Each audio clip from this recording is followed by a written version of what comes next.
one of you to please open your books once again to Bibles, once again to Matthew 28. And I will be reading verses 5 up to 7. Matthew 28, verse 5 to 7. And the angel answered and said unto the women, Fear not, for I know that you seek Jesus, which was crucified. He is not here, for he is risen. As he said, Come, see the place where the Lord lay. Verse 7, And go quickly and tell his disciples that he is risen from the dead, and behold, he goeth before you into Galilee, that there shall ye see him. Lo, I have told you. Let us pause in a moment of prayer. Our loving Lord, our living God, we praise you for the sacrifice that you've given to us at the Calvary, and for giving us this time to celebrate your resurrection. We thank you for what you have done for us, and we thank you for the powers that you have shown to us in these past few days. We pray that the same power will continue to work in us as we study your word, and may the Holy Spirit guide us and give us wisdom and knowledge as we study your word. May you empower your speaker and even your children, Panginoon, as we study your word, that we will receive it wholeheartedly, and we will receive the full blessing from your word this morning. We commit to you all of these things. In Jesus' name we pray. Amen. Okay, he is risen. Okay, indeed, our Christ is risen from the dead.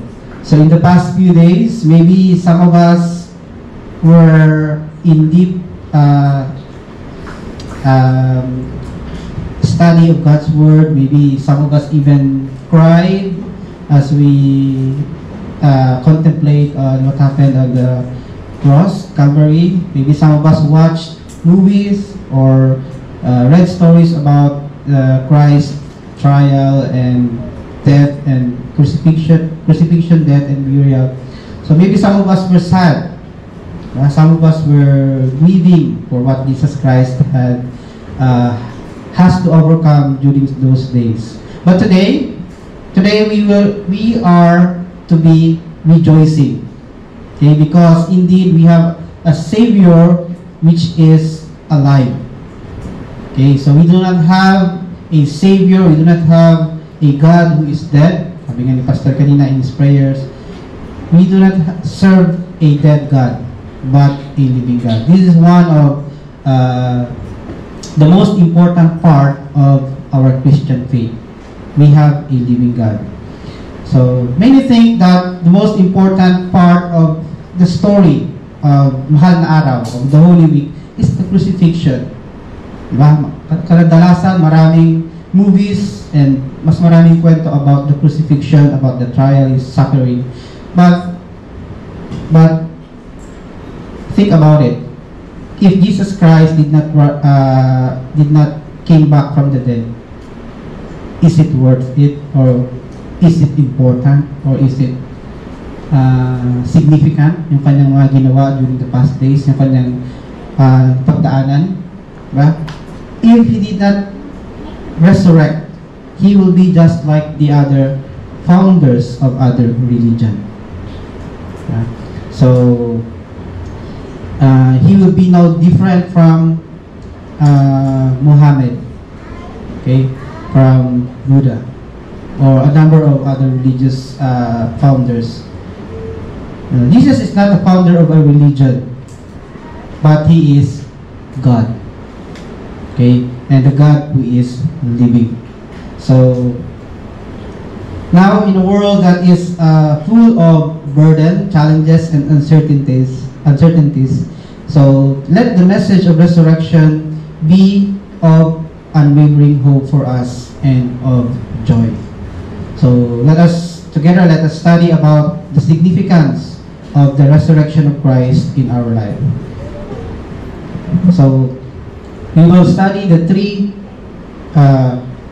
significance of this occasion in our lives, and how the resurrection of Christ continue to inspire and guide us in our lives today.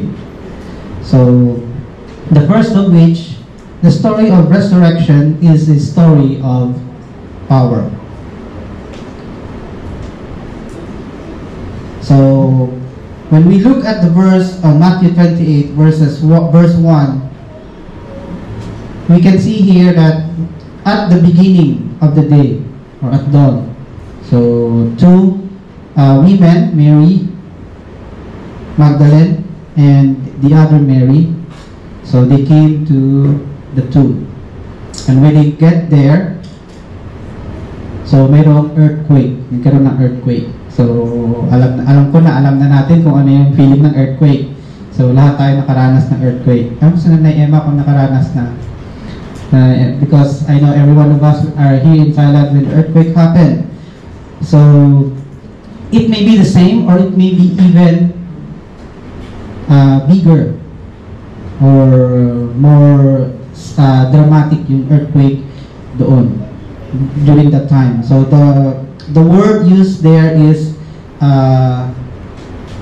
the same word that can be used in a storm. So when you remember the storm that Jesus calmed, that is the same word that was used in the storm and the same word used in this account. So sismug. So where we get the word seismograph. So it's a disturbance. It's not just an earthquake but a disturbance of a great magnitude. So it can be felt. It will be felt by everyone.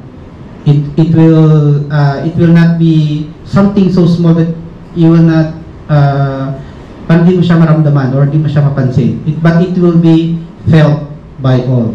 So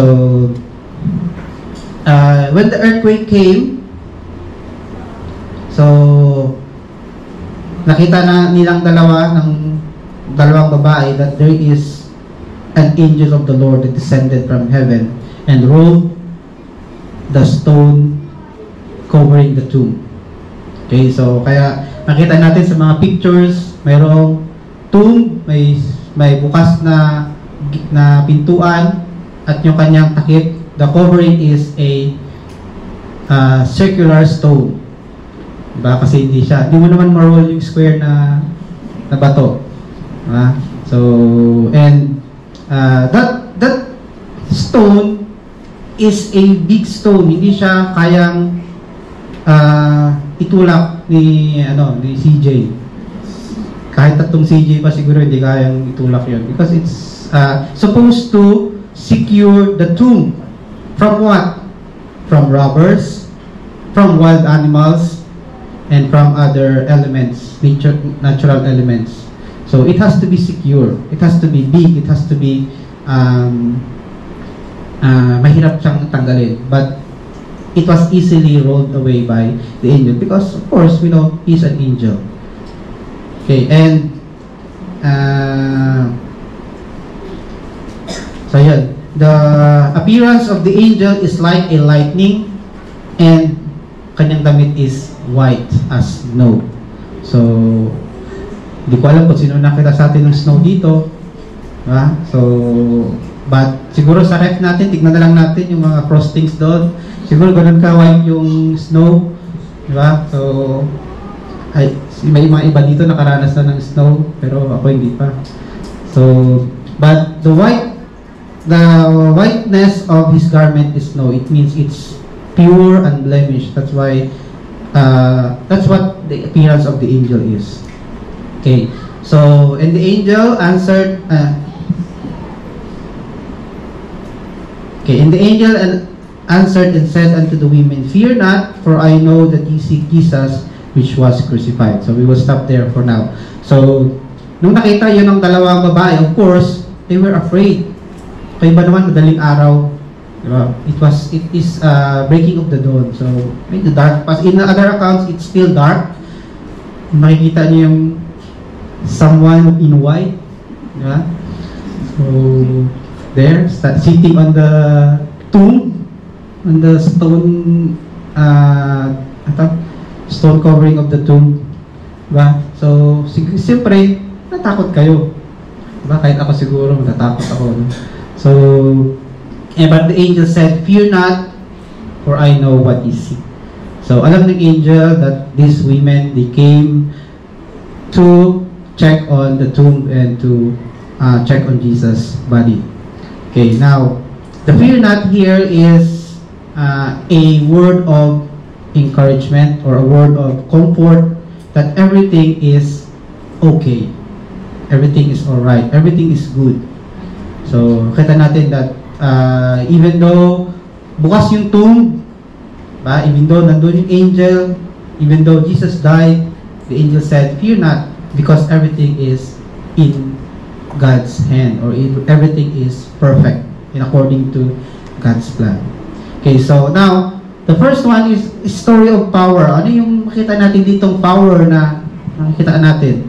So, number one is power over the future. So, this is Jesus' power over the future. Remember last week, last 2 weeks ago, 2 weeks ago, by the betrayers. So, Jesus predicted what will happen to him. And he predicted also that he will rise again on the third day. So, on Matthew 16:21, Jesus predicted his death and resurrection. So, this was preached to us by Pastor DJ. So, nakita natin that he knows exactly when he will die, and after how many days he will rise again. And he even knows what the people will do when he was during the time of that he is dead. Okay? So, baka kahapon marami sa atin ang nag-ingat na hindi masugatan, hindi madisgrasya.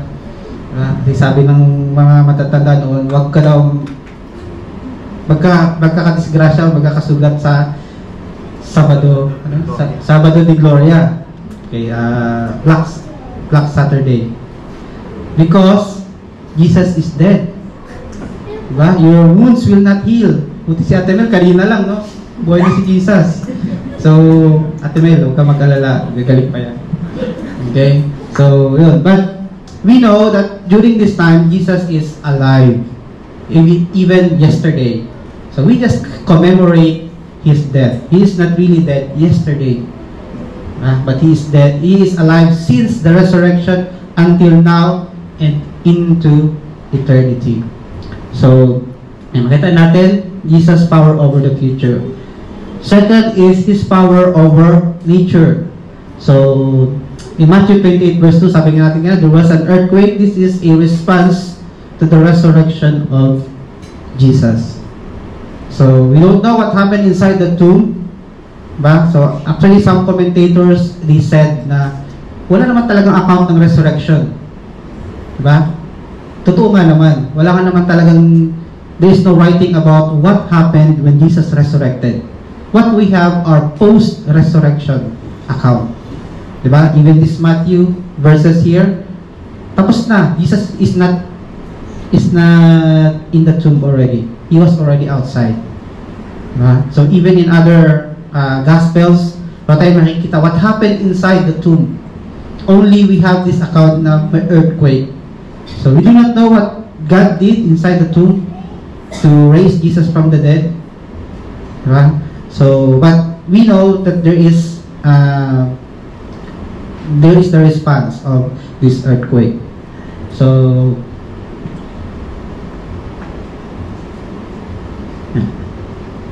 and C is the power of Jesus over death and sin. So in 1 Corinthians 15:55 to 57, sabi dyan, where, O death, is your victory? Where, O death, is your sting? The sting of death is sin, and the power of sin is the law. But thanks be to God, He gives us the victory through our Lord Jesus Christ. So yung sinasabi dyan sa verse 57, the victory through Jesus Christ our Lord, it is pertaining to His death, burial, and resurrection. So that means that His death, His resurrection is not just simple. So it shows His power over death, over sin and death. So that's why our salvation are secured because of the victory through Jesus Christ. Kaya sabi natin, our salvation is not because of us. It is not because of what we did or what we can give to Jesus Christ, to God, but it is all because of what Jesus Christ did. So kaya sabi natin kanina, if Jesus Christ did not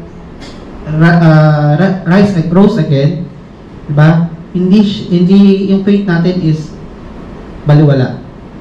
Okay, so it's important.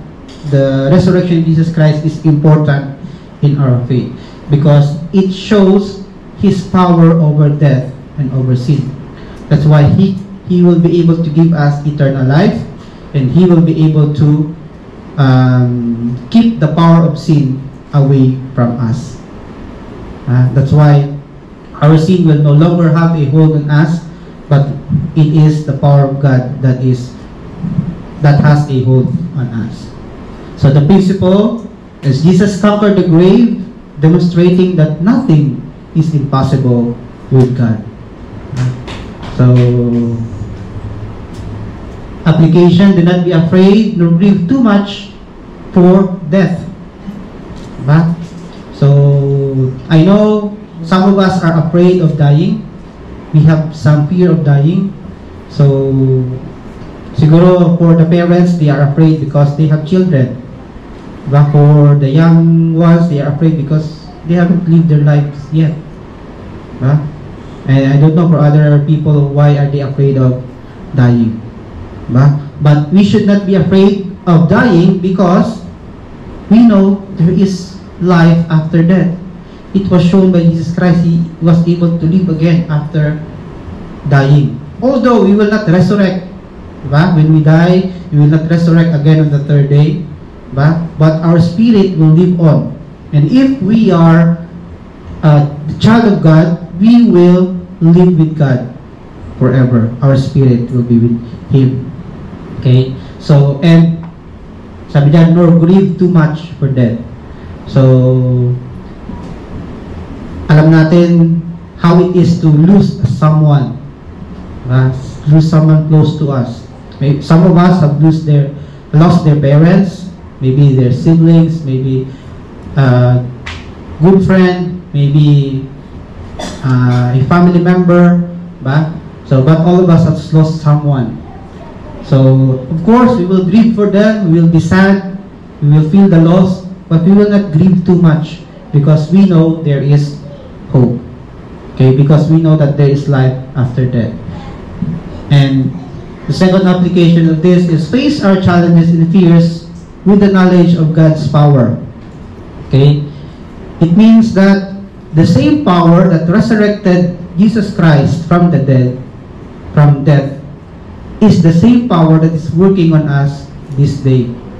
Kayang buhayin si Jesus Christ ng power na yon. So, what can that power do to us today? So, whatever circumstances, whatever challenges or trials or fears that you have right now, look to God's power. Nothing is impossible with God's power. So face your challenges, face your fears with the knowledge that God's power is working in you. So do not be afraid. Yun nga yung sinabi ni Angel kanina, do not be afraid. So for everything is going right.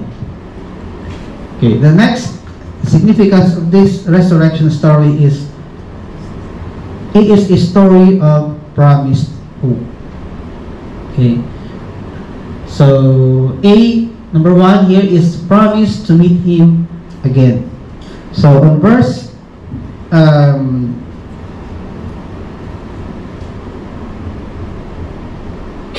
6, okay, verse 7, and go quickly and tell His disciples that He is risen from the dead, and behold, He goeth before you into Galilee. There you shall see Him again, I told you. And once again on verse 10. On verse 7, this is the angel speaking to the women. Now on verse 6, the two women departed from the tomb and they want to go to the disciples. But on the way, they meet Jesus Christ Himself. So Jesus Christ Himself. So, and what they did is they worship Him, and they fell down on their knees, and they clasped, sabi dito clasped, or hinawakan nila yung feet of Jesus. Ba? So, why did they clasp the feet? Bakit nila sinunggaban yung paa ni Jesus Christ? So maybe they don't want Jesus to run to go away again, or they want to really show or be sure of that Jesus is there, a living person in the flesh. Kasi nawakan nila eh. So this is one of the evidences that Jesus is rose again in the flesh, not in the spirit, because they were able to hold Him. So He is not a spirit during that time. He is not a ghost. He is not an apparition. He is not an image. The two women are not hallucinating. Siguro puyat, diba? Binatin puyat to hallucinate sila. But no, it's not. It's the real body of Jesus Christ that they were able to hold on to. So the feet of Jesus Christ, they were able to hold it because He is real and in the flesh. And now in verse 10, sabi ko kanina, then Jesus said unto them, be not afraid. So once again, sinabi yung word na be not afraid. Ba? So go tell my brethren that they go into Galilee, and there shall they see me. So this is the promise of hope that they will see Jesus again. The disciples. So, of course, when someone died, we will grieve. Diba? Because we will not be able to see them alive again here on earth. But Jesus Christ's story is special because He risen from the dead in the flesh. So they were able to see Him again in the flesh after this event. So the promise to them is that they will meet Jesus again. Okay, so ayat 27 and verse 7 and verse 10. So the first one is the angel said to them, and the second one, verse 10, Jesus Himself appeared and said that the disciples will be able to see them again. So ganun din sa atin, mga kapatid. We will be able to meet Jesus Christ once we die. So this one is a special promise to them because sila lang yung makakagawa niyan eh. This is not applicable sa atin because we are not able to see Jesus Christ here on earth, but they are able to meet them when He is alive, and they meet him again after He died. Pero sa atin, ang application niyan is the promise that we will meet Jesus in heaven. So hindi sa atin, but to meet Him once and for all in heaven. So the second one is a promise of new life and victory. So Matthew 28 verse 7, He is not here is a positive statement. So ilan sa atin ang may hinahanap na tao at sinabi na, ay wala siya dito, at natuwa tayo. Diba, hindi, parang nasasad tayo or na-disappoint tayo, especially when we are waiting for our papers, ating visa, and hanapin natin yung isang tao and sabihin sa atin, ay wala dito si ano, he's not here. So it's negative, di ba? So ay wala dito si mama, so masalungkot tayo, o wala dito yung pinuntahan natin, di ba? But here, he is not here is positive, di ba? So he is not here, it signifies that Jesus Christ's body has resurrected. Diba? So he is not here is a something that it is saying that something good happened to him. Okay? So the promise of new life and victory. So sabi nga natin kanina, His resurrection is a show of power over sin and death. Diba? And when Jesus Christ resurrected, He is not here, He is not in the tomb. So that shows that He is victorious over sin and He is victorious over death. So the message, He is not here, He is not risen, transform the mood or the transform the emotions of the two women from mourning na M-U-O-R, hindi umaga, from mourning into joy. Diba? So, pumunta sila doon para magluksa, pero nung nakita nila na wala na doon si Jesus Christ, it's transformed their emotion into rejoicing. So, the resurrection guarantees that death is not the end, but the beginning of eternal life. Diba? So, we know that Jesus Christ, since then, He did not die. He did not die once again. Diba? He only risen, and He is living until today. So where Jesus is today, He is sitting at the right hand of our God. Okay. Now, so the application, the principle here is Jesus conquered the grave to show new life and hope for everyone.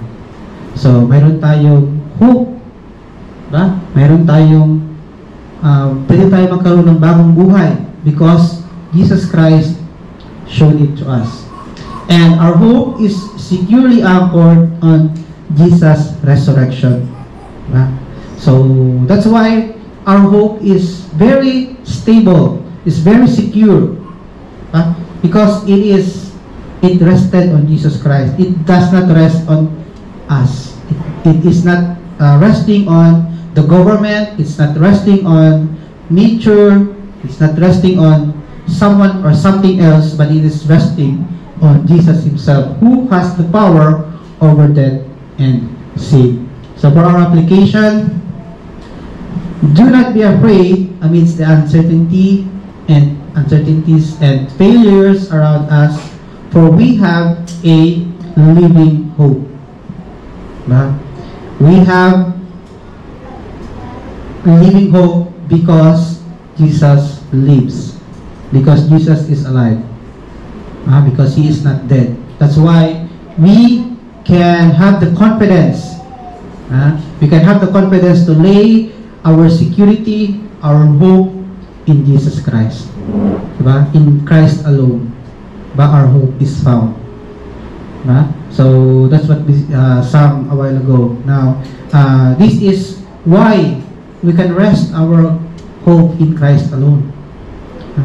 Because His power and His power is over death and sin. So the third one, the third significance of this story in us is it is a story to proclaim. A story to proclaim. So, ano yung story? Ano yung ipoproclaim natin? So, unang bawsa at tingnan natin is the false report. So, Matthew 28:11 to 15. So this is what ito yung hindi totoo. Okay? So this is fabricated, concocted by the chief priest. Sila yung mga nag-trial sa kanila, di ba? Nung Friday, Jesus was tried, and now when the soldiers reported to them, so this is on verse 11. So, verse 11 to 15. So, sinabi ng soldiers na nawala na yung katawan ni Jesus. He is risen. Right? The body of Jesus Christ is not there in the tomb. So, what will we do? So, sinabi ng nag-convene yung mga high priest at sinabi nila na sige, bibigyan namin kayo ng pera. We will give you a large sum of money. So, large sum. Hindi siya katulad ng sum na binigay kay Judas. It is larger. Diba? So talagang it's significant or it's important for them to cover up the resurrection of Jesus Christ. Diba? So, and not only that, in verse 14, sabi dyan, and if this come to the governor's ear, we will persuade him and secure you. Diba? So, sinabi nila doon sa soldiers that if the governor learns that Jesus Christ ay nawala during your watch, and you will have this story na tulog kayo. So, babakapan namin kayo, we will secure you. Hindi kayo magagalaw ng governor. So, this is how important this is for the chief priest to cover up the resurrection of Jesus Christ. So, now what is the full story? So, all the soldiers are or were asleep. All of them. Naniniwala pa kayo dyan? Siguro ko sa Pilipinas, matutulog yung mga warden. But remember, ito muna. All the soldiers violated the strict law of the Roman military against sleeping on watch, punishable by death. Of course, during their time, walang CCTV, walang alarm, walang mga sensor na mag-alarm kung mayroong intruder or may nangyari at di nila makikita kung ano nangyari during that time, di nila ma-review yung footage. But they rely on human to secure something important. So, soldiers were watching the troop, but none of them saw what happened. So, sabi nila, we were asleep, pero totoo ba? Diba? Will you fall asleep na ang alam mong pagka natulog ka during that time, you will be punished by death? But and all the soldiers sleep so deeply that none of them were awakened by the work and exertion of the noise necessary to roll away the stone and carry out the body. Remember, the stone is very big. It cannot be pushed by 3 CJs. But it takes a lot of effort. At kapag minove mo yon, it will really make a noise, or maybe there will be some trembling or disturbance. So some scholars said that the earthquake is caused by the pag-roll away ng stone. So, and none of them were awakened. Wala man lang nagising sa kanila during that time. So they were soldiers. They are not simple citizens.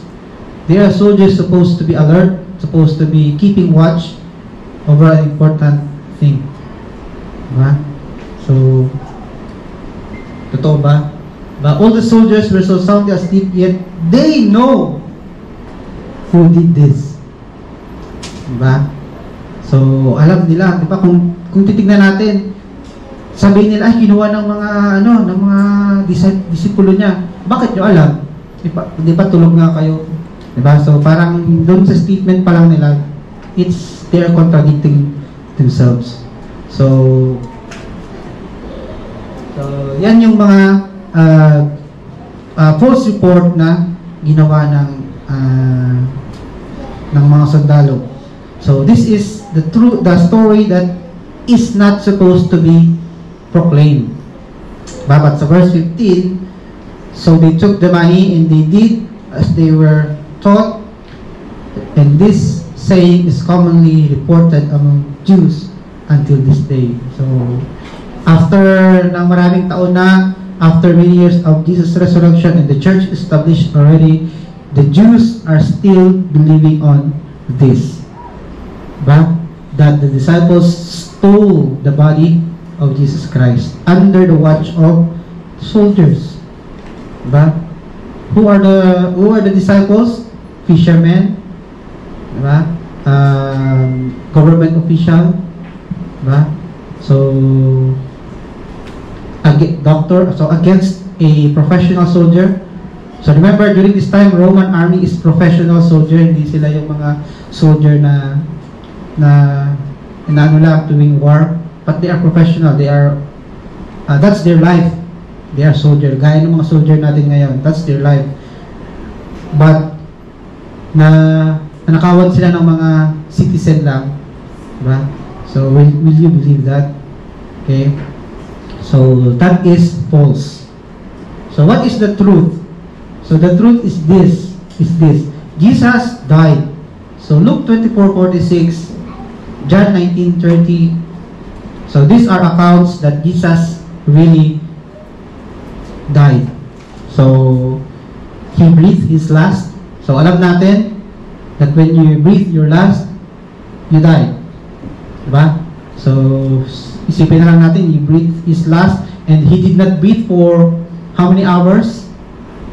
Diba? So, naghinga lang siya ulit Sunday morning na from Friday evening. So, naghinga lang siya ulit Sunday morning. So, no, He really died physically. John 19:30 gave up His spirit. So, the spirit left His body. So, hindi siya yung death na pseudo-death or false death na sinasabi ng iba na na-comatose or very minimal yung activity ng body kaya akala natin patay na. So, may mga medical conditions na ganon. Parang hibernate. Diba? So, pero hibernation, pero parang activity in body. But, Jesus Christ really ceased all bodily function. Diba? Brain, ano man yan, lungs, heart, it all stopped. Not minimized. It stopped. Hindi siya na-comatose. He really died. Okay. And then, so, Jesus rose again on the third day. So, this is the truth. So, ano yung mga evidence niyan? The empty tomb. So, the empty tomb. So, there is nobody on the tomb. Diba? So, Jesus Christ Himself is alive. So, post-resurrection appearances. He appeared to the two ladies. He appeared in Galilee. He appeared in front of many people in His ascension. So, marami pang nakita sa Kanya after His resurrection. So, hindi lang siya nagpakita sa mga disipulo niya. So, siguro pwede natin sabihin na bias yung mga disipulo niya. Kaya sabihin nila, pinabricate lang nila yung story na nakita pa nila Jesus Christ. But no, He appeared to other disciples, other people. So, also, growth of the early church. Diba? So, why will the early church grow so much after He died? If He didn't die and resurrected, diba? So, ano yung kanilang basis ng kanilang faith? Diba? So, martyrdom of the apostles. So, will you die for something that you know is false? Diba? So, these apostles died. They will not recant on their faith, on their teachings that Jesus died and rose again. That Jesus is God. So, kung ikaw ba, sasabihin sa'yo na pagkanulo mo yung Panginoon kasi, pero alam mo naman na hindi totoo yan. Diba? Will you die for that? No, you will save your own self. Diba? So, mamamatay, bibigay mo ba yung buhay mo to prove that 2 plus 2 is 5? Diba hindi? Kasi alam mo mali yun. Diba? Pero these apostles, they died for something they know that is true. So, context and credibility. So, in history, maraming i-cross mo yung mga accounts, they are credible. Even outside the Bible, there are also accounts of these events that happen. And if you cross that to the account in the Bible, nagtutugma. So they do not contradict. So yun po, story concocted by the Roman officials. Bakit pa nila kailangan gumawa ng false report? Diba? Bakit pa nila kailangan bayaran yung soldiers? Diba? Bakit kailangan pa nilang i-secure yung soldiers na gumagawa ng false report? So, why do they have to make a false report kung hindi talaga nangyari yung resurrection ng Panginoon? Medyo mahaba to, sabi ni Spurgeon. Diba? So, basahin natin, bear with me. I suppose, brethren, that we may have persons arise who will doubt whether there was ever such a man as Julius Caesar or Napoleon Bonaparte, and when they do, when all reliable history is flung to the winds, then, but not till then, may they begin to question whether Jesus Christ rose from the dead, for this is historical fact is attested by more witnesses than almost any other fact that stands on record in history, whether sacred or profane. Do you believe that Julius Caesar existed? Do you believe that Napoleon Bonaparte existed? Well, of course we do. Why? Because there are history, there is historical, they are historical fact. So, kapag kayo, sabi dyan, reliable history is flung to the winds, only then will we doubt that Jesus Christ died and rose again. Kapag itong si Napoleon Bonaparte at Julius Caesar ay nag-doubt na tayo na totoo sila na nangyari yung ginawa nila, bago pa tayo mag-doubt that Jesus Christ is real and His death and resurrection is really true. It really happened. Why? Because it is attested by more witnesses than almost any other fact that stand on record in history. How many sources do we have on the life of Julius Caesar? How many sources do we have in the life of Napoleon Bonaparte? Compare that to the sources on the life of Jesus Christ. Diba? So, if we do not believe that Julius Caesar and Napoleon do not exist, then we can doubt. Pero hindi, we believe that they exist. Then we should believe that Jesus Christ is real and His resurrection is also real. Okay, so the principle for this is Jesus' death, burial, and resurrection is a fact. He is alive. So, do not doubt that Jesus Christ is alive now. Do not doubt that Jesus Christ died and rose again on the third day, because it really happened. It is illogical. It is against natural order. That's what makes it important. Kapag it is simple, common na nangyari sa Panginoon, then it is not significant. It will not have bearing in our faith. It is to be like that. It is to be against the law of nature and illogical. So, some people will discredit and spread falsehood about Christ's work. So, even today, people are spreading false report about Jesus Christ. So, now we have a choice. We have a choice. So, just like the soldiers did, they have a choice. Although they are soldiers, they are also human beings. They can choose what to spread. Will they follow the instruction of the chief priest to spread the false report, or will they spread what they really saw? Or what they really believe, what is truth? So we also have a choice. So, brethren, let us choose to spread the truth about Jesus' resurrection. So, do not be afraid, do not be shy to spread the truth about Jesus' resurrection. And it is no coincidence that after this account, ano yung kasunod na verses? The Great Commission. So, we will not tackle the Great Commission today. But this is the story that we have to proclaim. That we have to proclaim that Jesus Christ died and rose again. And why? The reason why He died, the reason why He rose again, that is the story that we have to proclaim to all the people around the world.